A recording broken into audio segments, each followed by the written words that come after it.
Okay, thank you guys for being here. Today we're going to do the third class on Vedic psychology. I want to answer kind of three areas of questions that I've been getting a lot of emails and texts about. So I hope this can clarify some of your guys' questions.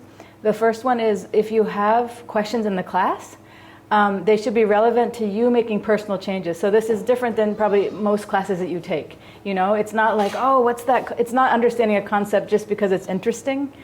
It's actually because you're going to ask the question because you're like, oh, I need to make this change in my life and I'm not sure, I need this one bit of information, so I'm going to ask it. Okay, so try to direct your questions on the personal changes you're going to make. And so you'd ask the question for that. The other thing is, at the end of the lecture each time, I'll ask if you guys have questions. So just hold them till then, please. I've gotten a few emails about how long this course is going to be. It'll be 2 months total. And so then we'll get feedback and see how it goes, and we'll decide what to do after that. But it's like just a 2 month to see what you guys think and if it's helpful to you or not. The third one is homework. So a lot of people are emailing me their homework. So this homework is just for you. It's optional. If you want to introspect and you want to go further with the teachings, you can do the homework. But please don't email to me. I'm not going to like grade you or analyze it, you know. So that's just the three kind of main points I wanted to make before we begin. The next thing is, this is my Wednesday. I just want to give you an example. I had 802 emails to read, and I sent 164 email responses. By the time my day was done, like I literally thought I had like oil in my eyes. I couldn't see because I was on the screen all day just answering emails. I'm not mentioning anything about the text that I also received. So please forgive me. It's not that I don't want to respond to everybody, but I don't have enough time to respond to everybody's emails and texts and asking me like, what time is the class? Is the class still on? What do you think of my homework? What do you think of this and that? Because I also have a full-time job where I have quite a lot of clients that I'm helping every day. So it's not that I don't want to help, but I just can't do that anymore. Okay? So today, I'm going to do something called a sattvic second. Then I'm going to review 3 points from the last lecture because it was 2 weeks ago. Then I'm going to talk a little bit about service as it relates to the gunas. That's what we're studying, Sattva, Rajas, and Tamas. So what does service look like if you're in the mode of Sattva? What does service look like if you're in the mode of Rajas? What does service look like in the mode of Tamas? And then I'm going to tell you one truth and one secret. And then I'm going to talk about empathy. And then I'll give an optional homework. And the cat is there for a reason. So the sattvic second, what I was saying is, I had asked this also last time at the beginning of the class, right? Like, get clear, why are you here? What is your goal? What are you trying to do with this Vedic psychology information? So just take a minute and think about that. Why are you here for this next half an hour or so? What are you trying to get out of this, out of being here? You could probably do a lot of things with this half an hour, right? So why are you here? Get clear on that in your sattvic second. Some people who like to write, they like to write it down. And then if you take notes during the class, you can look at the end and you can actually see if you accomplished your goal. Okay? So remember, the purpose of Vedic psychology, especially as it relates to us and what we're doing, is to learn about yourself in order to clear out anything that is blocking your mind from advancing spiritually. So that would be why you're here. Okay, so here's a review of the 3 main points from the last lecture 2 weeks ago. The audio still good, Laduli? You can still hear clear? Yeah? Okay, cool. So number 1, sattvic predominant people understand the purpose of the Vedic psychology teachings and they align their actions with their purpose. So what I'm saying when I was asking you, ask your questions related to yourself, how you can improve yourself.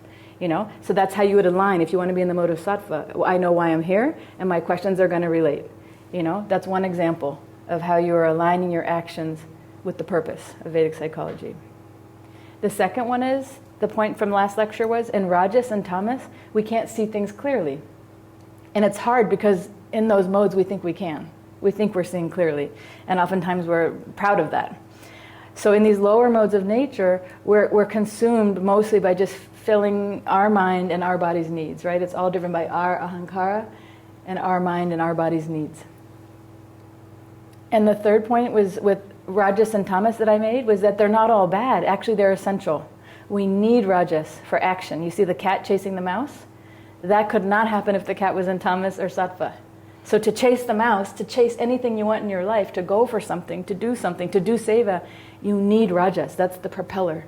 That's the only one out of the three that enable you to act. So no Rajas means no movement and nothing would get done. The reason why I'm highlighting this now up front is because I'm going to go into the negative side of what, like the negative side of Rajas looks like in Seva, the negative side of Tamas, so I don't want it to be like, oh my God, Rajas is horrible, I don't want any Rajas. I'm just highlighting the negative because it's hard to see. It's hard to see it, that's why. But Rajas is crucial. It's essential to have. And same with Tamas. If we don't have Tamas, then no sleep. You know how that feels, you guys, right? When you have no sleeps, that's the worst, right? That means that you don't have enough Tamas. Too much Rajas, right? And also you need it for stability. So this whole idea with Bhakti is we want to have a fixed mind on Krishna, right? Fixed mind, so you need to be stable to be fixed. Rajas is always moving, So anyway, that's the point. And we just need to know how to use these, how to use Rajas and how to use Tamas in the way that can help us do our sattvic service. So a simple thing would be, I'm trying to do my service in this beautiful sattvic service, but I'm getting good sleep, and I'm moving, I'm getting it done. I'm moving towards that goal. That's how you could use it in that way. The only thing is that Rajasic or Tamasic mindsets, they make us believe things that may not be true.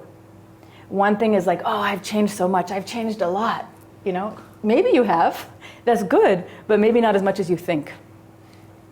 Or I understand the Guru's teachings, I've got it, I know, this is what he means. I don't know if you've ever had a conversation with someone else, and it's like, no, he didn't mean that at all, I don't see it like that. And it's like, not at all, this person, how could they see it like that? And the other person, like, if there's 3 of you, it's even worse, or 4 of you, So, that old game telephone, where you pass the secret on? You just say one sentence, right? And it goes the whole way around, and what the first person said and the last person doesn't match at all. And that's what's the simple thing, like, do you want a piece of chocolate? Can you imagine with these very subtle teachings that the Guru is trying to teach, how much we must be probably misunderstanding through our own samskaras, So this is one of the hard things. In Rajas, we're like, I know, and in Tamas too. Or I know what love is. That's like the biggest joke, right? I know what love is. Or I'm not jealous, not me, it's him, Or, what I'm doing is correct. What I'm doing is right, and the Guru loves it, He's so happy with me. Or, like, look at those people, they need to change. What is wrong with them? They're so tamasic, Not me, though.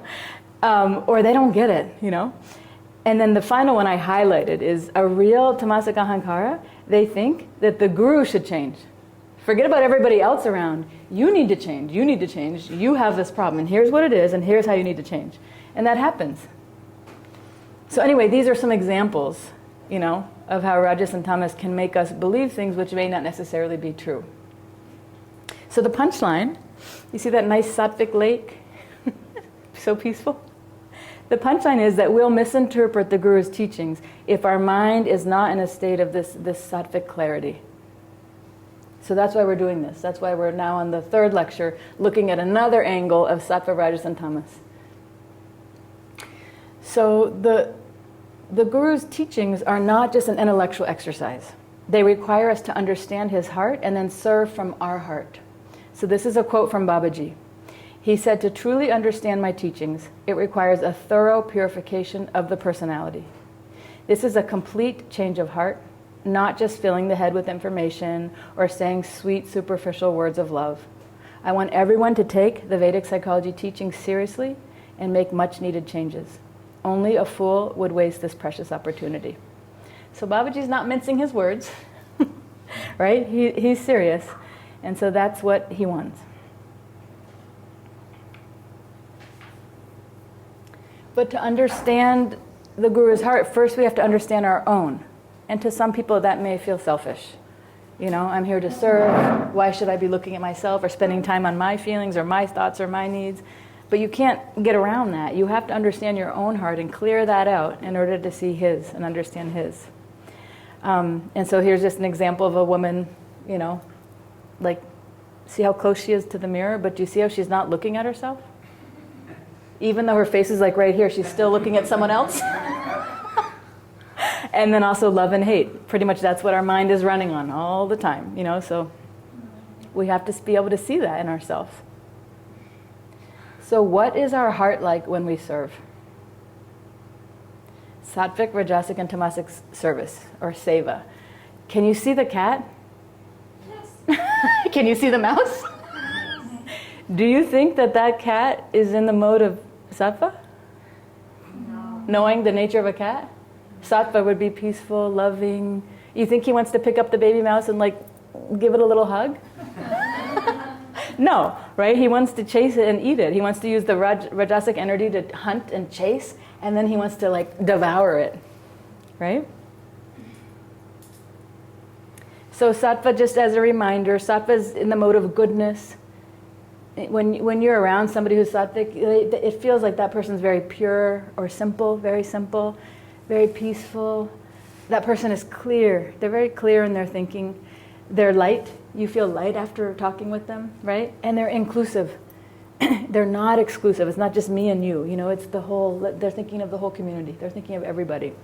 And Rajas, that's a nice contrast to Sattva, right? It's about passion. It's about action.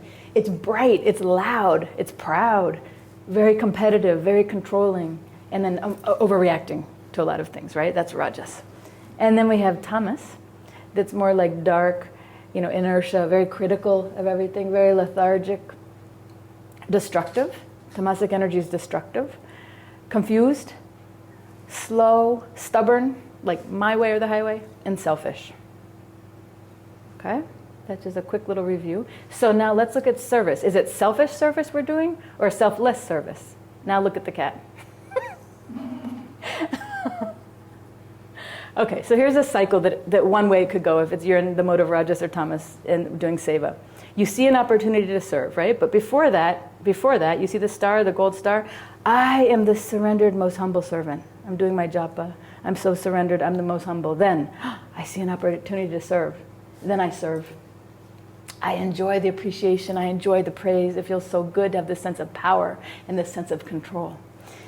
I want to do more of that. That feels good to my hankara, my ego. That feels really good. So I want to do more of that, and I do more. But I hate those damn people who challenge my power, who challenge my position. I will control them, I will manipulate them, and I will use and demolish them. Now, this is not actually consciously what we're thinking, right? But that's how it feels when you're standing there trying to engage in seva and try to work with someone who's in the mode of Rajas and Tamas. They don't see it. They're not thinking these things, you know? They might say, oh, I see the opportunity to serve, and I'm the most surrendered, humble servant. But really what's going on is this. That's driving it. And then what happens is, usually, there's a clash between two people's ahankaras, right? And now they hate each other, or maybe they don't want to admit that, but there's now they're taking distance from each other, but they're still the most surrendered, humble servant, so the cycle starts again. And they get in another seva with another person. And guess what? Train wreck, again, it never really gets worked through. It never gets talked through, and the humility doesn't usually come. More, it's like complaining about that person and trying to figure out how to avoid them at the best, you know, and then do the seva again with somebody else in some other way, you know? And so that's Rajas and Tamas, you know? And the reason why I'm highlighting it is so we can kind of laugh about it, because it's just our ahankara, it's not us. And because we're in a community that actually has a big potential for growth. I don't know any other community in Bhakti Yoga that's doing Vedic psychology like this. It's a very rare and precious opportunity, you know, by Babaji's grace, to give us this opportunity to look at it together and say, okay, if I'm doing any of that stuff, how can I get out of it so we can actually really come together and be like the role model of a healthy bhakti community. So in Tamasic service, let's just boil it down. I'm going to go a little in depth on each one. Tamasic service, like the mantra is, how can I get more? How can I get more? So Tamasic service, they underdo typically, but they overtake. They hesitate, they procrastinate, they hate, they blame fate, they aren't straight, they take the bait, meaning they get tricked easily, and they're always late and they make you wait. So I tried to rhyme it a little to have some fun. Always late. Right? So I said it fast. Underdo, overtake, hesitate, procrastinate, hate, blames fate, isn't straight, right? They're deceitful. Takes the bait. I tried to do it for a little fun. And they're always late and makes you wait. And how can I get more? How can I get more? So another level of the Tamasic service here. They're confident that they know the guru's desire, so they don't even ask him. They tell him what to do, and they tell him, here's what's best for you. They're negative, they're doubtful, fearful, and they have phobias. They have a scarcity mindset, right? Scarcity mindset. Some of you guys might have heard of this before. You can research it. The scarcity mindset is that I don't have enough. Literally, you could be a millionaire. Actually, a lot of millionaires have this mindset. I don't have enough. I need more, I need more, I need more.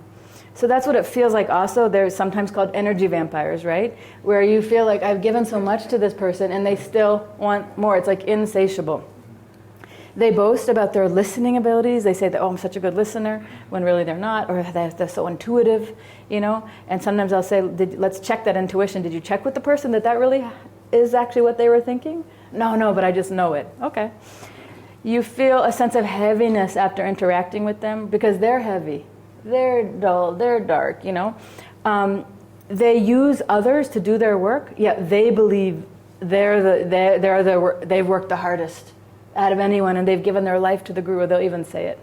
They're very rigid and inflexible in their thinking, and they do not change their ways to consider other options. That's a lot of times why in our community we don't get along, you know, because it's like, nope, my way, you know, my way or the highway, you know, instead of like, could that other person even have 5% of a little bit? Could they be right a little bit in how they're seeing me? Could I change? Could I bend a little bit? A lot of times that doesn't happen. When you work with somebody in tamasic service, they make very simple problems seem difficult. But it would only be a simple problem if you're in the mode of sattva. You think it's simple, but if they're in tamas, it's not simple because they're confused and they have you feel like you're going in circles sometimes. So in tamasic service, they can't figure out why people don't like them. Even though they're all those other things, plus they're late to the meetings, they're slow to respond to the emails, or maybe they don't respond at all. They're unclear, they're inefficient, and they do like circular discussions. You're like, I just wanted to ask about how to change the light bulb. Why was that a half an hour conversation or whatever? Sometimes you feel like that, right, with people? When it's just like you're going around and around. They don't follow through. They're deceitful, selfish, greedy, and have, like I said, these insatiable needs. They doubt everything, including the guru. They wish that he would just see things clearly by realizing how great they are and how bad their enemy is. They brag about their service and their position. They have a very critical eye. No matter how good things are, they see the bad side of others and they try to turn people against them. They hold grudges for years and they're like revengeful. They want to get back at them. And the worst part is that they'll read all these points or hear them from me and they still not realize that it's about them. In their mind they're going, yeah, I know who that is. I know who that is. Now remember, we all have some of these points. So I'm not trying to like drag anyone through the coals. I'm also, saying these are some of the things I do too sometimes. We all have some tamasic points. And that's why I'm trying to make it a little bit humorous, like with cats and stuff, so we can like laugh about it and be like, all right, yeah, I've got some of that and I want to get out of it. What is brags? Huh? Brags. Boasts. Brag is like boast. They boast. So now we're moving into rajas. What's rajas like? You see the cat? He's like, zip. The other cat had a huge cake and he's just sedentary and eating. This one, rajas, is fast and moving, action. So rajas, the mantra is, how can I control more? Right? So tamas is, how can I get more? Rajas is, how can I control more? They overdo, they underdeliver, they inflate, they think they're great, they're passionate, they create, they can't wait, they berate, they're on your nerves, they grate, and they love a mate.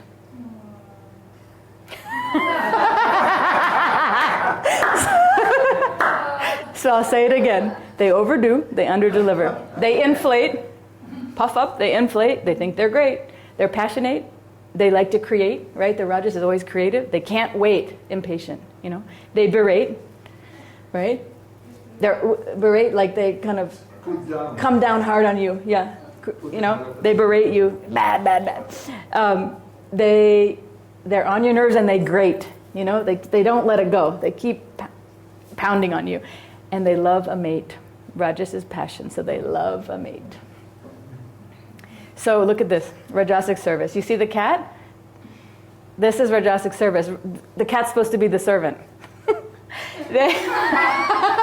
So if you're in the rajas mode, you have ideas that are better than anyone else's, including the gurus, whom they don't bother to ask until after they've done it. They do it themselves, and then they're like, oh yeah, by the way, FYI, instead of like, what do you think? You think this might be a good idea, Babaji? It's a very forceful mindset. You know, Rajas is a force of nature.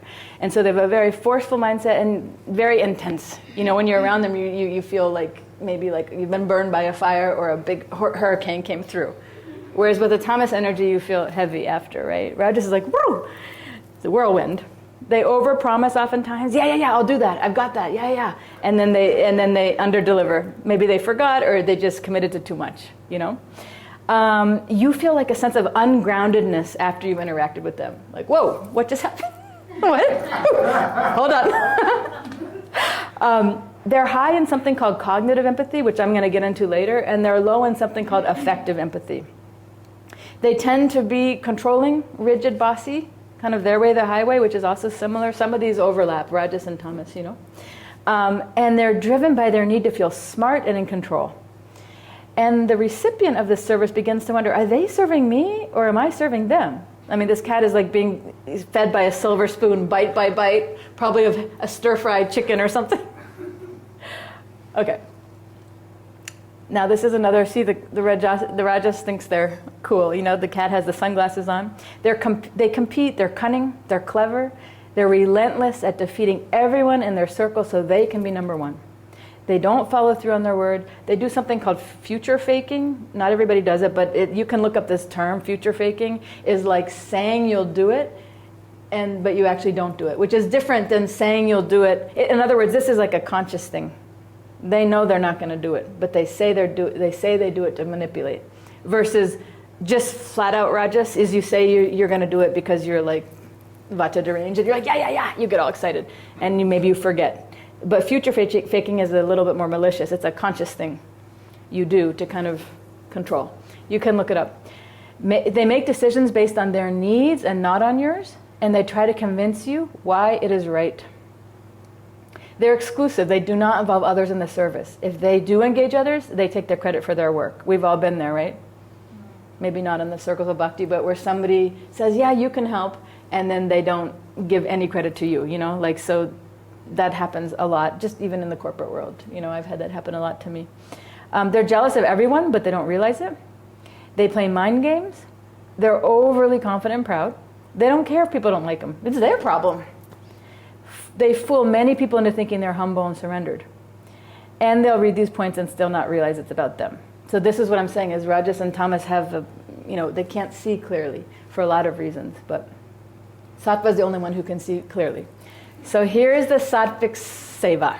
How can I give more? Right? Tamas, how can I get more? Sattva, how can I give more? Rajas, how can I control more? In sattvic service, they're moderate with everything. They're just in the middle. They're moderate. They meditate. They deliberate. They're straight, clear. They're first rate. They're not late. They have no hate. They're sweet like a date, and they're compassionate. Sattvic. Moderate, meditate, deliberate, straight, like a straight shooter.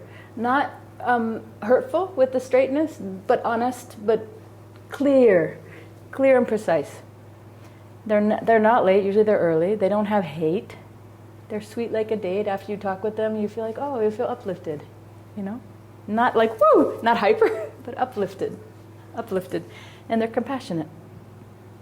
Sattvic service. They're good listeners. They have an open mind. They're very positive.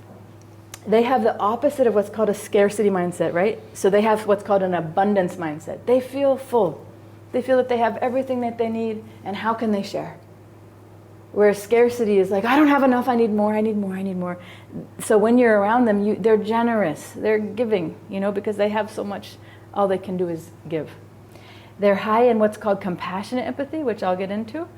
They work very efficiently to meet the guru's needs without making him change his ways, including what he likes and whom he chooses to associate with. They respect his personal opinions, basically, and what he likes and dislikes. In sattvic service, they're generous, and you feel a sense of this lightness after interacting with them. They're very clear and concise in their communication. They respond quickly and efficiently. They make difficult problems seem simple. So that's the opposite, right? In Tamas, a simple problem, difficult. In Sattva, a difficult problem seems simple. So that's how you know you're dealing with somebody in sattvic seva. You're like, I don't even know what to do about this. I can't figure out. And then they're like, no problem, I've got it. And then that's it. And then all of a sudden they did it. And you're like, whew, You didn't have to involve me. You didn't have to, that was such a relief. So that's how it would feel if somebody's doing sattvic service to you. They anticipate your needs also. So they're like, okay, like Vilas is so nice. He knows that I get a run hot. So whenever I come, he has the AC turned down for me. He's anticipating my needs. He's not thinking about what he needs. He's wearing a winter parka. No. Not that bad, but kind of, right? So you're anticipating my needs. You have to be in the mode of sattva to see that. And then in sattvic service, they manage the details without involving the guru and all the unnecessary stuff.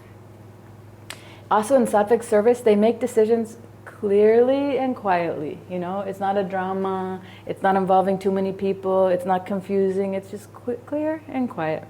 They're honest about their weaknesses. They don't make a show or try to be someone they're not. They include other disciples in the service and they give them credit for it. They love who the guru loves. This is a hard one because usually there's so much jealousy around the guru. But actually if you're matching his heart and if he loves someone that you hate, that's a big problem. They treat disciples with the same love and affection that they treat the guru with. They think of ways to help out whenever possible. They take responsibility for their mistakes. They set goals and timelines and they reach them. They say, okay, here's what I'm going to do. Then they do it. And they're frequently introspecting and improving upon themselves. So which one are you? Now what to do? Self-assessment, which category are you in? So if you are sattvic predominant, you will probably be thinking something like, I don't need to change that much. I'm realizing like I'm mostly doing this sattvic seva, but there's some areas where I can improve. So you vow to immediately take responsibility for your mistakes. You apologize to others because you're like, oh, I didn't realize I did that. Because just say you're sattvic predominant. It doesn't mean you're only sattvic. It means that there's some rajasic and tamasic things that you've also been doing, right? So you would say, shoot, I didn't realize I did that when I was trying to serve with other people. You take responsibility immediately for your mistakes. You contact those people, you meet with them, you apologize, and you open your heart to understand your guru's heart more deeply through this process.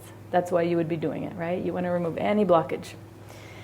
If you're rajasic predominant, you will probably think that you need to change some minor things, but you see more clearly where others obviously need to change. That's what Rajas is really good at. You will be sure to educate them immediately about their faults and their mistakes. That's the mode of Rajas. Tamas, if you're Tamas predominant, most likely you're going to be confident that you don't need to change anything, and you're perfect just the way you are. Just give me another piece of cake. Okay?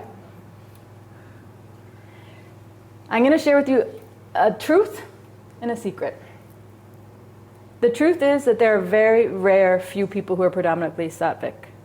Predominantly sattvic. It doesn't mean you don't have any sattva, but it's very rare. And that is a bitter truth and a painful truth, and please don't hate me for it. Okay? I don't think I'm sattvic predominant. I'm like Rajas USA, so I don't think I'm anyone great. Okay? I think I got to work on myself too. I don't think I'm sattvic predominant. So, but knowing, like hearing everything I said, it can feel very heavy. Like, oh my God, I have so much to change. If you're really introspecting and looking, there could be quite a lot that you might feel like, or maybe there's just one thing, but you don't know how the heck you're going to change that thing. So it can feel very overwhelming to change so many points about our character. But what Babaji's message that I read to you is, he said this is like a personality overload, or like a personality, overhaul. You have to do a very deep cleansing and changing of your personality, and that's no joke. It's very painful. So you can feel overwhelmed. But the secret I'm going to tell you is that you can change everything, all of those, 3 pages for each one of problems, by just changing one thing. Okay? This is the good news. And that one thing is empathy. All of the problems that I listed on those whole 3 pages of slides about Rajas and Tamas, 6 pages total, is because we actually don't have very high empathy. So empathy is the key. True change comes by empathy. Empathy is the capacity to understand or feel what another person is experiencing from within their frame of reference. And that means you have the capacity to place yourself in another person's position. Empathy, we've all heard of it. We all probably could define it ourselves, but when you really look more deeply at it, you will see that that's the root cause of all of these problems. So scientists have identified 3 types of empathy. There's cognitive empathy, which is in your thinking, in your head, right? Like perspective taking. Like, I know Kamala has her head all wrapped up. She must be either getting a cold or she's feeling cold, or both, right? So I can think through that. Am I feeling bad for her or cold? No, if I have cognitive empathy. It's just a thinking thing. Like, you're able to think she must be like that. But my heart, I'm with my own feeling, okay? So you can understand their perspective. You can identify with it. I kind of know your mind. But I'm standing in my own shoes. I'm not feeling, right? The second kind is affective empathy, okay? This is how you feel in response. So just say I'm having affective empathy. I would see, oh, Kamala looks cold. She has a cold. I feel so bad. Like, she must be feeling low. Maybe she wants to lay down. Like, I would be starting feeling in my heart, like, oh, my heart would kind of be melting for her. I would want to, like, mother her, get her a tea and put a blanket on her, you know? So I would be feeling something more than thinking. You're like, yeah, I'm coming over after class. Okay. So if your friend is anxious, then you could feel like, oh, I know your heart. I feel that too. You would feel it with them, right? So those are 2 quite different types of empathy. And compassionate empathy is the best one. That's when you've got both. So you can say, yeah, I can tell she's cold. Oh, and I feel bad for her, she's cold. You know, that together is a very, very powerful kind of empathy to have. I know your mind and I know your heart. Okay? So I want to tell you a quick story about my friend Laura. This is my high school friend. We've been friends for a long, long, long time. I think I met her when I was 7. Now we're 51. And when my father died, I was 30. I think I've already told you guys some of the story. But I was 30. He just dropped out of a heart attack right in front of me. And in front of our whole family. But Laura knew him since we were like 7. So when I called her and told her, she actually, I forgot where she was living.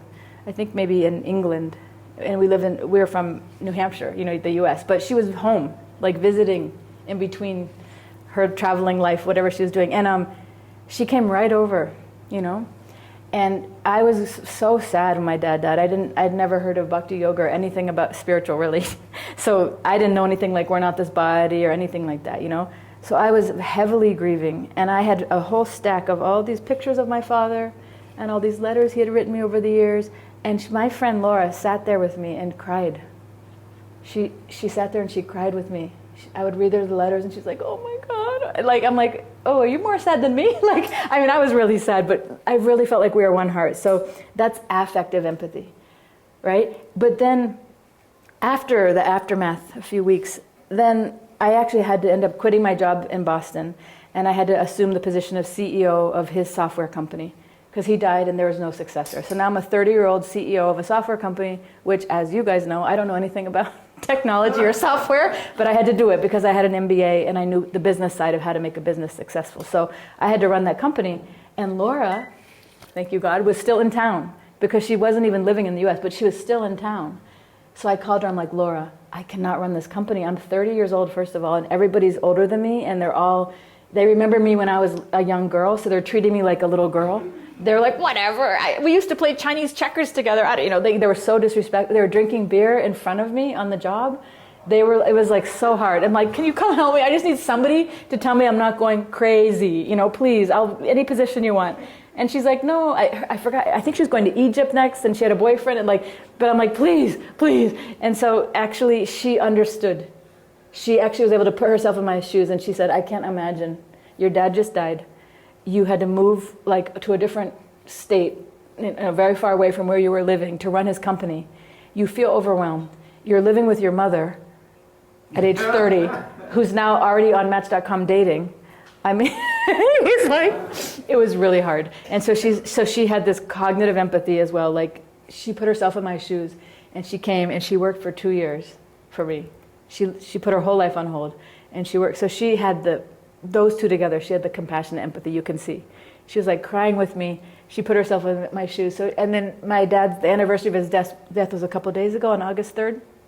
And still, 21 years later, she texted me, thinking of you and your dad. I'm like, oh my God. Like, she's a very sweet friend, So that's an example just for you probably all have somebody like that in your life who's been there with you at your dark time, who's cried with you, who's gone the extra mile and put themselves in your shoes. And I think she's my only friend who's ever done that. That's why I wanted to highlight the story, to give you a feel of what it would feel like for somebody who has both cognitive empathy and the affective empathy, this compassionate empathy. So the empathy types are cognitive, which is, I understand you. Like in my head, I got it, Affective, oh, I feel for you, and compassionate, I understand and I feel for you, okay? So the brain on empathy. Empathy it's a complex neurological process, actually. And it can be studied, which I think is so cool. Scientists can see it. They do like a type of MRI. And they can actually see the part of your brain that lights up when you experience empathy. They do brain scans. So it's not like a woo-woo concept. It's actually, they can study the brain and see it. Isn't that cool? What parts get activated when you do different tasks? And so there's something called mirror neurons. You've probably heard of them. I think Babaji's talked about them too recently.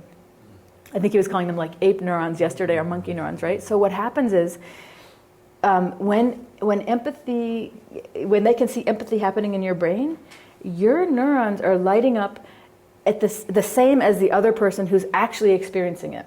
Okay? So how it would look, just say Kamala, I'm like, oh my God, she's cold, and I'm having that like really strong compassion empathy. If you saw my brain, you would literally see the neurons lighting up in the part where I'm feeling cold. Although I'm not feeling cold, I'm sweating, So, but that's the extent of how empathy can be. And if you have really high empathy, you actually physically can feel the pain of someone that you care about, right? You can physically feel it. So if you have that, what a gift, I think, in this community, because we can use that in our seva to think about how we might be affecting other people, So mirror neurons take the other person's point of view. Thank you. Vilas is showing some very strong compassion, empathy, and he's turning the AC on. But then we've got Daoji, who we have to have empathy for him too, because he's too cold and I'm too hot. This is hard. So human mirror neurons, right? So here's another example. If you see this image, you guys can all see this image of two people hugging, right? Your brain will interpret it as if you personally are hugging. If they study your brain and they have it all hooked up or whatever they do for an MRI, it would actually look in your brain like you're hugging somebody. Isn't that cool? That's the mirror neurons. So that's why the scientists who discovered these neurons called it mirror, because you're literally mirroring the thing that you're watching, but you're not actually having that experience. So that's very, very powerful. So there's a study on mirror neurons at the University of Birmingham, where some people, this is what I already said, right? They're capable of literally feeling another person's physical or emotional pain. So in the study, they showed a picture, a video of somebody hammering and hitting their thumb, right? And watching it, right? Like you're like, oh, right? But actually the part of your brain lights up like you've literally hit your thumb. It's so amazing. So that shows that I think we're hardwired to have connections with humans. And that's why when we don't have connections, even if we live in a community, sometimes we say, I live in an ashram, but I feel so alone. I feel so misunderstood. I feel so lonely. Because we're supposed to connect. Our brains are wired to do that.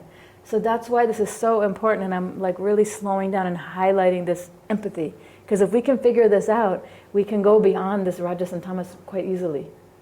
If we can get into our own heart and really start focusing on our empathy. So, pain is a powerful motivator. That's the point. If you have empathy, right? If you can feel another person's pain as your own, you would never want to hurt them like that if you're feeling it, right? It can motivate you to end that person's pain. Like I said, if I'm feeling like, oh my God, poor Kamala, she's freezing, I'm not going to sit there and watch her. I'm going to want to do something to help her if I'm feeling it, right? So that's the idea, is if we can use the empathy to get beyond our own ahankara, and being triggered by what someone said or did to us, and think, oftentimes what I think, as a psychologist, if somebody's doing something hurtful to me, I'll think, I feel bad for them, because I think, what state of mind must they be in to not even see how they're hurting themselves and how they're hurting me or the guru or something. They must not be doing very well, and they can't see it, and that's sad. So I try to have compassion. I try to give that person space. I try to listen. I try to, the best I can, to understand. If you can see, probably they have a very big samskara that's being triggered. And sometimes it's not an obvious thing. They can just seem like, oh, that person has a big ego. But really, why do they act like that? There must be something driving them that's blocking their natural ability to empathize, right? And that's sad. So then that means we have to empathize even more. When you see somebody who can't do that, it's not our job to be like, screw you. It's our job to go, oh wow, they're really blocked right now. So let's empathize even more for them. So the problem is, it's not so easy to feel others' pain when we are in pain of our own, right? So they're in pain, but we also might be in pain. So this, I put a few pictures. Like, see how jealous this girl is of her little brother with the mom giving a hug? Or you see this little boy and this little girl, they want the ice cream too, you know? So this is, we don't, maybe not call it pain, but it's like we're triggered. There's something about that we want or we don't want, that we're always in that mode of like and dislike instead of rising above that and being like, I wonder how that other person's doing. You know, I didn't see them at kirtan for a few days. I wonder if they're okay. You know, or like Jaya often will write if I'm not there and she checks on me. You know, she has empathy. She's like, wants to make sure that everybody's okay. And then sometimes I'm like, I'm sick or I'm working. But that's the idea of a community, is that we kind of look out for each other and we don't think the worst of the person. We think the best. We think from a compassionate, give that person the benefit of the doubt. Maybe they're going through a hard time. Maybe they need a listening ear, you know? So there's one exception to this rule about this empathy thing. Despite our own emotion, this is a crazy thing. I just want to drop it, it's kind of like a bomb. But despite our own emotional pain, we somehow are able to overly empathize with the pain of someone who's been abusive to us, or who acts in a similar way to that of the abuser. So I'm not going to like do a whole topic on that right now. I'm just planting a seed, and I'll get into that in the future. Okay? So what I'm saying up until now is we have so much of our own triggers that we don't notice anybody else. But if that person acts in an abusive way to us, then somehow we are overly empathetic to them. So there's a whole science behind that, I'll explain that later. It's some scar I land from our childhood is all I'll say for now. But that's important to note. So our own emotional pain, whether we are aware of it or not, blocks our ability to empathize with others' feelings in a sincere way. Okay? And herein lies the crux of the problem when it comes to providing sattvic seva. I think I'm going to stop here because Babaji will be here in a few minutes, and I want to leave time for questions. Okay? So I will remember to start here next time. I would say for homework, if you're interested, listen to the recording of this and review it again and just see what you can introspect on what type of seva you think that you've been providing, and then watch yourself over the week and notice how often, try to raise your awareness on what type of seva you're providing and how it is that you might be able to move into a sattvic seva if you can. Okay? So any questions? I have a question, Joshika. Before we discuss, can you hear me? Yes. I can't see you, Okay. but I can hear you. Yeah, before we discuss that, if you change the color of your dress, basically the top ones, instead of wearing a black shirt, if you wear a white shirt, then it will change to bring you to from Rajas to Sattvic or something. And I'm trying to follow, how does that really affect that? I'm trying to practice that, but I have not really experienced that yet. I've been doing that almost for last maybe week to 10 days now. So what is the question is, how does it practically speaking help you get into the sattva? Sattvic by changing the dress. Okay, because color is very powerful.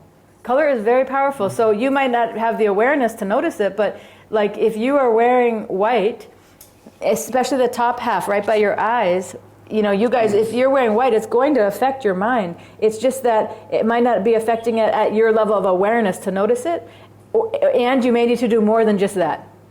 Sometimes these are subtle things, and eventually you hit the tipping point, and then it accumulates enough of these sattvic inputs that you feel it.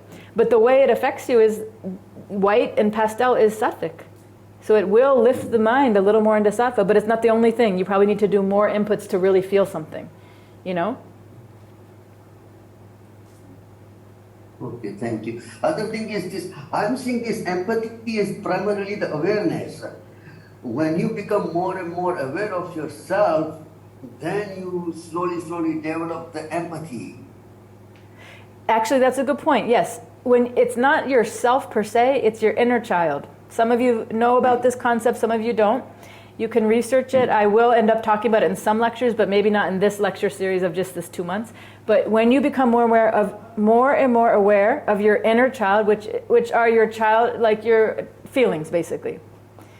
Once you start acknowledging and validating your feelings, no matter how bad they are, I hate this person, whatever else it is, I'm not saying act on it, but acknowledge that that is real and that is there, and then you nurture that, then you'll notice other people and their feelings. But right now what's happening is we don't even know we have an inner child, and if we do, we don't know how the heck to work with it. And so that thing is biting us and bothering us all the time, but we don't realize it, so then we're like pointing at the other person, thinking it's them, and that's why we want to educate them and get them to change. But you're right, it's awareness, yeah. Thank you, Purushottam. Great questions. Anything else? You're talking about over-empathy, empathizing. You're talking about codependent, weren't you? Yes. Yes, codependence. Codependence. Yes. Other type of things, it's hard to label, you know, but in codependency, yes, that's one type of people who over-empathize.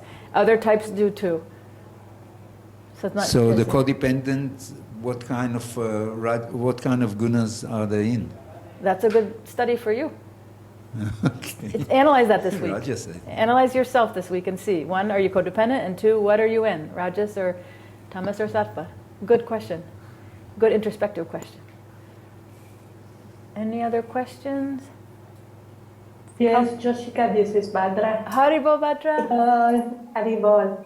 I have a question regarding how to practice empathy on a long distance, in the sense that, you know, there are some exchanges between devotees or, spiritual sisters, brothers, whatever, and you are not, because I feel that your explanation is based more on like face-to-face interaction, in which you can really see and experience the state of the other person in face-to-face. But when you are dealing with some situations long distance, I feel you don't have the same chance to really connect with the other person to see how they are doing, or if they are maybe there's something wrong. So what is your advice regarding that related to empathy?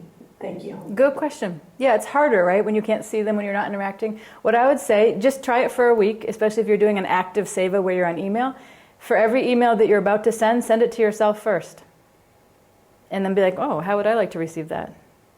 I didn't even say Haribol, or I didn't even say thank you, and I'm ordering them around, or I'm giving half the information, or I write an email this long. Send it to yourself first. That's how you put yourself in their shoes and go, oh, actually, I wouldn't even like to receive that. You know? It's true. I think Babaji's probably here. Yes. Okay, thank you guys. I'll see you next week. Haribol.